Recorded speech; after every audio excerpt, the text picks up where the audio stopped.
This is the Lone Crater YouTube. We hope this video helps. In this video, I will show you how to make quesadillas easy. First, let's gather our simple ingredients. You'll need about 8 ounces of your favorite shredded cheese, like Monterey Jack or cheddar, which melts beautifully. Grab a package of 8-inch or 9-inch flour tortillas, as they are pliable and hold fillings well. Don't forget your chosen fillings, perhaps some cooked chicken, black beans, or sautéed vegetables. Having everything ready makes the cooking process smooth and enjoyable for everyone. Next, let's prepare our delicious fillings. If you're using raw ingredients like chicken or bell peppers, make sure to cook them completely before adding them to your quesadilla.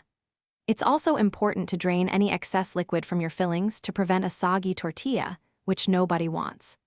Chop all your ingredients into small, bite-sized pieces, about 1/4 inch, so they spread evenly and cook through. Season your fillings generously with your favorite spices to enhance the overall taste. Now, let's assemble our quesadilla. Heat a non-stick skillet or griddle over medium heat. This ensures a golden brown tortilla without burning.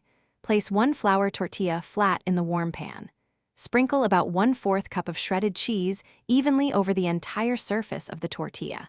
Then, spoon your prepared fillings onto just 1/2 of the tortilla. Add another small sprinkle of cheese over the fillings to help bind everything together when it melts. This layering creates a perfect, gooey center. Finally, it's time to cook and serve your perfect quesadilla. Carefully fold the empty half of the tortilla over the filled half, creating a crescent shape. Press down gently with a spatula. Cook for about 2 to 3 minutes on each side, or until the tortilla is golden brown and crispy, and the cheese is completely melted and gooey. Remove from the pan, let it rest for about 30 seconds, then slice it into 3 or 4 wedges. Serve immediately with salsa, guacamole, or sour cream for a truly satisfying meal. Thanks for watching. Consider subscribing if we helped you.